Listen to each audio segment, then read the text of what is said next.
大家好，欢迎来到多维世界，我是你们的老朋友。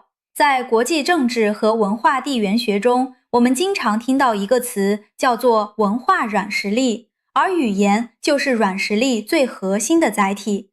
长期以来，西方舆论界一直流传着一种声音，认为中文是世界上最难学的语言，甚至隐隐将其作为一种文明隔离的标签。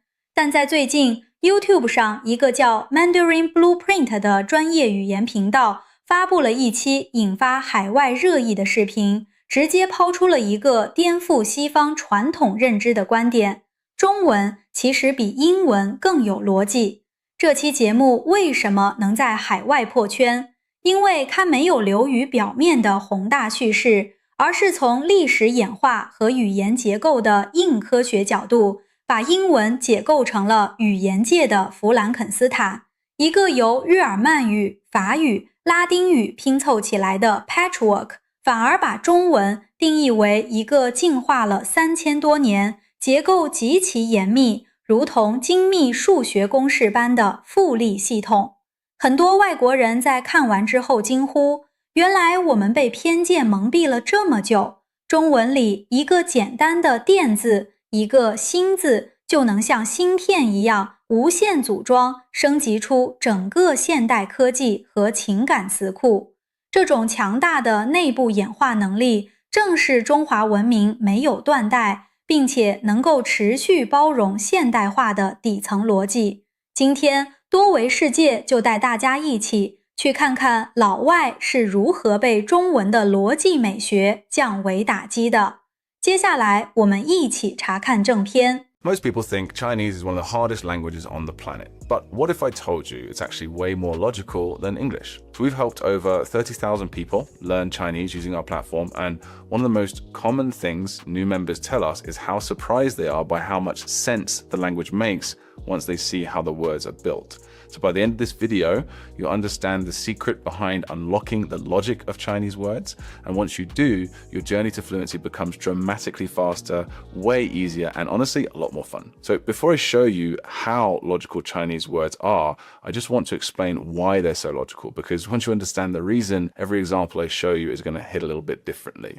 And to do that, we need to take a quick look at how English got so messy in the first place. So English started as a Germanic language, right? Brought to Britain in the 5th century by tribes from what's now Germany and Denmark. If you saw that original language written down today, you genuinely would not recognize a single word. Then the Vikings showed up in the 8th and 9th centuries, speaking Old Norse, bringing everyday words like sky, egg, give, get, they, them, and their. Then the Normans invaded from France in 1066 and ruled England for 300 years, flooding the language with French and Latin, which is why we say cow for the animal, but beef for the meat, sheep but mutton, pig but pork. So the English farmers raised them, and the French aristocrats who ruled us at that time ate them. So that's why the names are different. Then during the Renaissance, scholars imported even more Latin and Greek for science and medicine, words like atmosphere, skeleton, biology. And the result is modern day English vocabulary is roughly 25% Germanic, 30% French, 30% Latin, and the rest is a mix of Greek, Norse, and dozens of other languages. It's kind of a patchwork, a linguistic Frankenstein, if you will.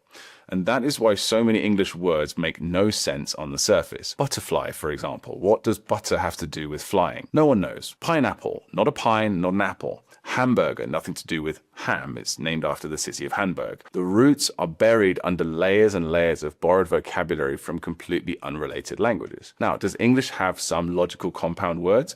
Yes. Playground, sunflower, bedroom, football. These make perfect sense, but they are the exception, unfortunately, as opposed to the rule. Mandarin Chinese could not be more different from all this. The written language traces back to at least 3,500 years ago, oracle bone inscriptions from the Shang dynasty around 1250 BC. The spoken language is almost certainly much older, possibly 5,000 years or more. Now, Chinese has absolutely changed over that time. Old Chinese sounded nothing like modern Mandarin. It probably didn't have tones, and most words were a single syllable. But over the centuries, the sound system simplified, tones developed, and with only about 400 distinct syllables in modern Mandarin, around 1200 including the tones, more and more words started sounding the same. And that's where compound words came in. So the language naturally started combining characters into two-syllable words, and each character brought its own meaning, creating words that were easier to tell apart and more specific. So the vast majority of modern Mandarin vocabulary, almost all of it in fact, are these compound words. And because each character still carries its original meaning, the logic is built right in. You can literally see the meaning of most Chinese words if you know the characters. Unlike English, Chinese wasn't invaded and overhauled by a series of unrelated languages. The characters evolved in how they look, from oracle bones to bronze script to modern simplified characters, but the writing system has been shockingly consistent for over 3,000 years. Each character still represents a meaningful unit, and when you combine them, you get words that make sense. Now, Chinese does have some outside influence. Buddhism, for example, brought Sanskrit-derived vocabulary over 1,000 years ago, and modern Chinese has borrowed concepts from the West, but even then, Chinese usually translates the meaning rather than borrowing the sound. So English, for example, took the Greek word telephone, right? Most English speakers have no idea that tele means far and phone means sound, whereas Chinese built 电话, electric speech. The logic is right there. So that's kind of the backstory. English has been pulled apart and reassembled from 5 or 6 different languages. Chinese, however, evolved internally, almost completely, developing a compound word system that preserves the logic of its building blocks. And that has massive implications for how you learn vocabulary. Let me show you what I mean. So I've told you that Chinese compound words are logical, but I don't want you to just take my word for it. I want to show you why they're logical structurally. So every compound word in the Chinese language, every single one, conforms to one of 7 types. And once you know these 7 types, you can look at almost any Chinese word and understand the logic behind how it was put together. I actually made a whole video a few years back breaking down all 7 types in detail, but let me just run through them quickly with you with examples, because this is the foundation for everything that comes next. So first up, we've got verb what. The first character is a verb, a doing word, and the second character is what's being done to. 吃饭, eat, meal, to have a meal. 看书, to look, book, right? To read. 洗澡, to wash, bath, to bathe. 游泳, float, swim, to swim. 跳舞, jump, dance, to dance. 唱歌, sing, song, to sing. The next type of word is verb result. So the first character is a verb, again, doing word, but now the second character tells you the result of that verb, what happened because of the action. So for example, 说明 is one of my favorites of this. Speak clear, to explain. So I spoke, and then the result is it became clear, explain. 提高, raise, high, to improve. You raise something until it's high, that's improving it. 打破, hit until something is broken, to break. 推开, push, open, push something open. Another one that's very common, very useful for Chinese learners, 听懂, listen plus understand, to understand by listening. Now, this next type I call biased, because the second character is always way more important. It's the main category. And the first character just kind of adjusts it, like a subcategory. 飞机, so 机 is showing that it's some kind of machine, that is the category, whereas 飞 is adjusting it to say, hey, it's the flying type of machine. It's an aeroplane. And there's, of course, hundreds of these particular words with 机 as the second character or the last character signifying the category of machines. And all of the words, of course, mean some kind of machine. What about 火车? So 车 is saying, hey, this is some kind of vehicle, and 火 is saying it's a fire vehicle. And no, it's not fire engine. 火车 is actually train, because trains used to be powered by fire, right? 牛肉, 牛 is cow, and 肉 is meat. So the meat is the most important one, saying, hey, it's a kind of 肉, it's a kind of meat, and cow is just telling you what subcategory of meat. So this is the most common type of Chinese word you'll come across, and it's the one where the logic is most immediately obvious. So obvious, in fact, it almost makes the language a bit boring. But with this next type, we call parallel. Both characters carry equal weight, so neither one dominates, and there are a few different ways this shows up. Sometimes both characters mean the same thing or something very, very similar. So 朋友, for example, both characters mean friend, and the final meaning is friend. With 帮助, both characters mean help, and the final word means help. 道路, road, means road. 学习, study, and practice. Those are kind of not exactly the same, but very, very similar. That is the final meaning of to learn. Now, you might be wondering, why use two characters then if they both mean the same thing anyway? Well, remember the homophone problem I mentioned earlier? Two syllables are easier to tell apart than one. And so it removes that ambiguity. Other times, the two characters are opposites, and together they create a broader concept that kind of encompasses both sides. So, for example, 大小 means size, and it's composed of big and small. So that's size. 左右 is left, right, and it means roughly or approximately. 多少 many and few means how much or how many. This is one of my favorites. 开关 is open, close, literally, and it means a switch. 买卖 buy and sell is business or trade. 矛盾, spear and shield, that's contradiction. And this one has a great backstory. There's an ancient Chinese story about a merchant who claimed his spears could pierce anything, and he also claimed that his shield could block anything. So someone on the crowd asked, so what happens when your spear hits your shield?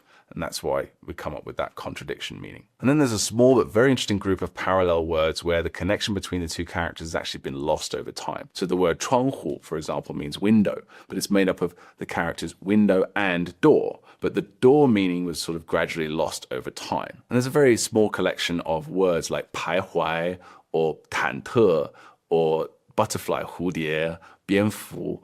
These are words that the characters are literally only used in this specific conversation to make this one unique word. These are the exceptions, the small percentage of compound words where the logic just isn't transparent anymore, but they're such a tiny minority. The next type of word is duplicate words. They are simply the same character repeated twice. This shows up when talking about family members, expressing affection, casualness, or the meaning of every or all. For example, 妈妈, 爸爸, 看看, to have a look. It's more like casualness. Or 试试, to casually try something out. 天天 means every day, so it's literally day, and 人人 means person, meaning everybody. Next, we have the affixed words. These are compound words that use prefixes, infixes, or suffixes. There are only about 7 common prefixes in the entire language, but they're super common. So things like 老, old, in 老师, 老婆, 老外, and suffixes like 家, meaning expert, which gives you words like 艺术家, 科学家, or 作家. And finally, my personal favorite type of word. These are tiny sentences compressed into a single word. So the first character is the subject, the second is what happens to it or what it's like. So 地震 is a great example of this. Ground plus shake. So that's like a sentence. The ground shakes, the ground shook. 民主, citizens rule. That means democracy. 年轻, years are light. So it's describing the years as light. That means young. 口臭, mouth, stink, bad breath. 头疼, head, ache, headache. So those are the 7 types, and the reason I've walked through them is that every compound word example I'm about to show you fits into one of these categories. The vocabulary isn't randomly thrown together. There is a consistent structural system behind it, and once you see the system, the words practically teach themselves. Now you know the structures, let me take you on a tour through some of the most satisfying categories of Chinese words and pay attention to how consistently this logic holds up across completely different parts of the language. So let's start with technology. Think about how many English technology words are borrowed from Greek and Latin, and most people can't decode them, right? Television. Again, tele is Greek for far, visio is Latin for seeing, but how many English speakers actually know that? Right? Not many. In Chinese, the logic is right on the surface for everyone to see. So 电视, electric vision, that's television. 电话, electric speech, telephone. 电脑, electric brain, computer. 电影, electric shadow, movie. 电池, electric pool, as in a pool of liquid, that's battery. 电梯, electric ladder, elevator. Once you know the character 电, which means electric, you've just unlocked an entire category of modern vocabulary. Every one of these words builds on the same building block. Next up, transport. 火车 is fire vehicle. We already talked about that one earlier, meaning train. 汽车 is steam or gas vehicle. That means car. 自行车, self-moving vehicle. Any guesses?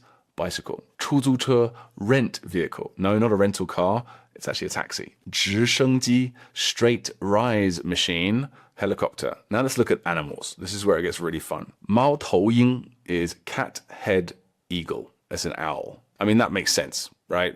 Totally. If you think about it, like an owl is definitely just an eagle with a cat's face. Just look at an owl and tell me that's not perfect. 长颈鹿, long-necked deer. That's a giraffe. 河马, river horse, hippo. And funny enough, hippopotamus comes from the Greek for river horse too. Hippos plus potamus, same idea. But in Chinese, you can actually see it without needing to know the ancient Greek, of course. 熊猫 is bear cat, a panda. That makes sense too. Now, this next category of words is where English really struggles and where Chinese really shines. Most English emotion words have completely buried origins. Happy, for example, comes from Middle English meaning lucky. Sad might come from Old English maybe, meaning full. Try explaining to a learner why those words mean what they mean today. You can't really. You have to make several leaps in logic to do that. And that's because the logic has been lost over many years. But with Chinese, I mean, happy is 开心, open heart. Your heart opens up. Sad in Chinese is 难过, difficult to pass through. 伤心 means to wound a heart. That means heartbroken or really upset by something. 担心 is a very common word. 担 means to carry something over your shoulder, like a burden of some kind. And 心, of course, is heart. And the meaning is worried. 放心 means to release your heart. That's that feeling of relief. That's what that means. You let go of what was weighing on you. 热心, hot heart. Enthusiastic, warm-hearted. 狠心, 狠 means fierce. And so 狠心 is ruthless. And then there's 小心, small heart. Now that one's not immediately obvious, right? Small heart means be careful. But this is where it gets interesting because even when the logic isn't instantly transparent, the characters still give you something to grab onto. You could imagine, for example, your heart getting small and tight because you're stressed out about something. You're paying extra close attention. You're being careful. Now, it's not a perfect logical match, of course, but it is a connection. And that connection is more than enough to help you remember the word. And honestly, that's the case for maybe 5 to 10% of compound words in Chinese. They're not immediately obvious, but there's always something, at least a vague connection that helps you make a mnemonic association.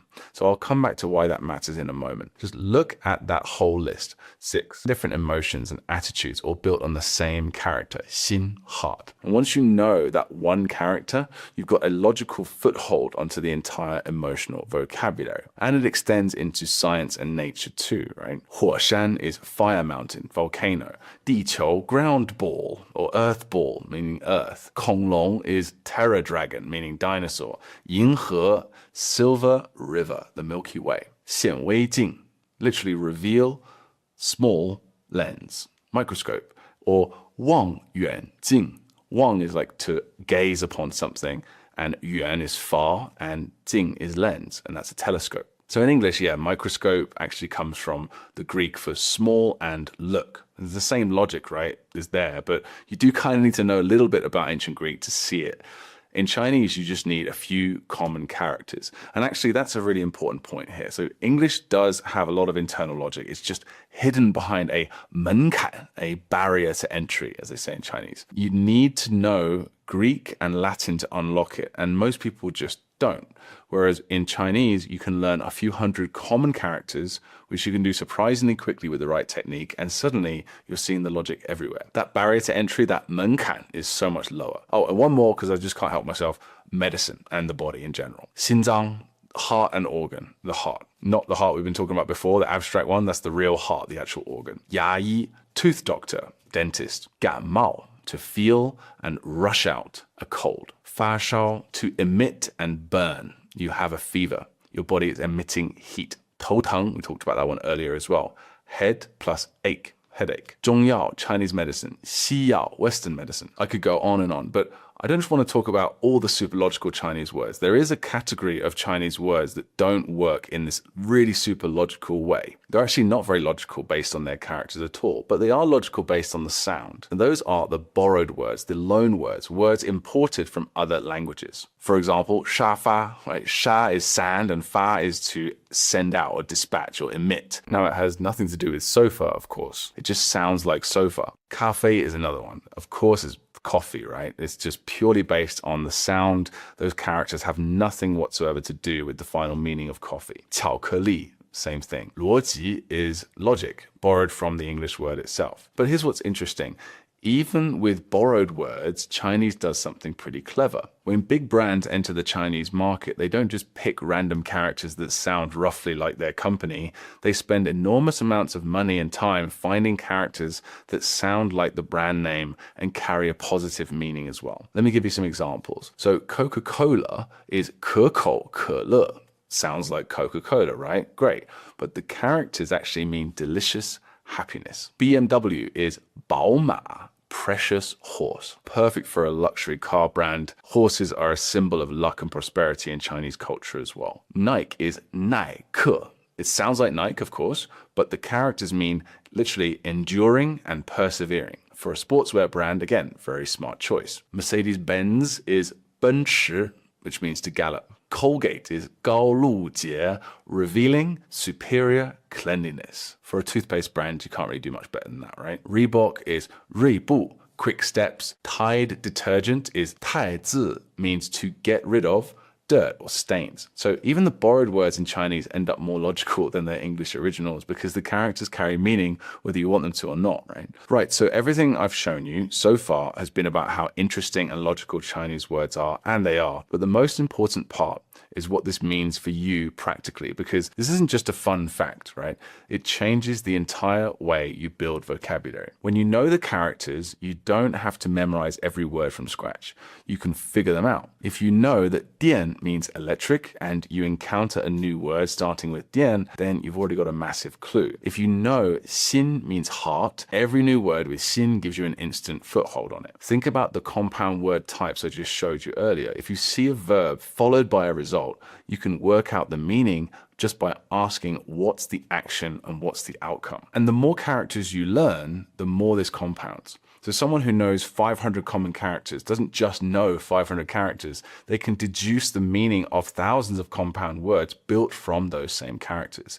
It's not a one-for-one growth. It kind of snowballs exponentially. So when you're learning vocabulary, you need hooks, right? Things to grab onto that help words stick. In Chinese, the characters are that hook. So take 难过, for example, sad. If I just told you that, hey, the word for sad is 难过, with nothing else, you'd have to invent some creative way to connect that sound to sad. It's doable, but it's a lot of work for every single word. But if you know the characters, 难, difficult, and 过, to pass through, the mnemonic, the connections, practically build themselves. So if you ever learned a European language, Spanish, French, Italian, you know what cognates are. These are words that look or sound very, very similar across all of these related languages because they all share a root, right, of Latin. An English speaker learning Italian sees possibile and immediately thinks, oh, possible. Informazione, information. These cognates give you a massive head start, right? Because you can recognize literally hundreds, maybe even thousands of words without ever studying them. Chinese does not have cognates with English. Zero, as far as I know. The languages are completely unrelated, and that's one of the things that makes Chinese feel so intimidating at first and genuinely take a bit longer to learn than the other more related languages. It's like every word seems brand new. But once you learn the characters, you create your own cognates, as it were. Each character becomes a root that unlocks dozens of compound words. The character 学, to study or learn, shows up in 学校, 学生, 学习, 大学, 科学, 数学. So once you know 学, all those words have a built-in cognate, if you like. You're not starting from zero anymore. And this is honestly the single most important reason to learn Chinese characters. Not just because you need them for reading, although you do. Not just because they're interesting, although they are. But because they turn what looks like an impossible vocabulary mountain into a system that gets easier and easier the more you learn. So each character is an investment and the returns compound. And the fastest way to start making those investments is to learn the characters. So we've got a completely free course that teaches you hundreds of characters using memory palaces, the same technique memory athletes use to break world records. Our members regularly learn 20, 30, 50, or even 100 characters a day with near perfect recall. No rote memorization, no writing characters 100 times each. Just vivid mental movies that make every character stick. So the two things that most people find the hardest about Chinese, the characters and the tones, you're tackling both of them at the same time with one single approach. You'll see this compound word logic in action from day one as well. You get access to a community of over 30,000 learners, and it's completely free. No credit card, no expiry date, so just click the link in the description or scan the QR code right here to join. 好，看完刚才的正片，相信大家和我的感受一样，有时候最不了解我们自身优势的，反而是我们自己。这期老外的节目看似是在讲怎么学词汇，但从多维世界的角度来看，这其实是一场教科书级的文明解构。它总结出的3个维度非常值得我们深思。第一是中华文明的连续性与现代化能力。英文在面对现代工业革命和科技爆发时，不得不源源不断地去借用死去的希腊语和拉丁语，这无形中拉大了精英与普通大众的认知鸿沟。而中文呢，我们用老祖宗留下的电和脑就能无缝定义计算机，用地和震就能描述自然灾害。汉字没有成为现代化的绊脚石，反而展现出了恐怖的数字兼容和组装能力。第二是文化输出的降维打击。正片里提到跨国品牌进入中国市场的译名，比如 Coca-Cola 即为可口可乐， BMW 即为宝马。这不仅仅是发音的巧合，这是汉字独特的译符功能，逼得西方最顶尖的商业大脑必须尊重并融入中国人的美学和文化心理。这就是汉字自带的文化净化与同化力量。第三是认知视角的重塑。过去我们总觉得中西方文化交流需要去迎合西方的语境，但这个视频告诉我们，当我们把中文解构的足够底层、足够清晰时，西方人不仅能听懂，甚至会反思自身语言的混乱。正如视频最后所说，汉字不是阻碍沟通的大山，而是一个越学越便宜的复利投资。语言的逻辑就是思维的逻辑，思维的逻辑决定了文明的走向。英文的 patchwork 大杂烩带来了海洋文明的扩张与吞噬，而中文的系统与包容则孕育了农耕文明的内生与韧性。听到这里，各位多维世界的朋友们，你们在生活中有没有遇到过哪些中文词汇是让外国朋友觉得不可思议，但又心服口服的？或者你觉得还有哪些外来词的中文翻译堪称神来之笔？欢迎在评论区留下你的多维观点，我们一起在评论区交流。如果你喜欢今天这期从语言看世界格局的内容，请别忘了点赞、关注并转发。这里是多维世界，用多维视角看清真实世界。我们下期节目不见不散。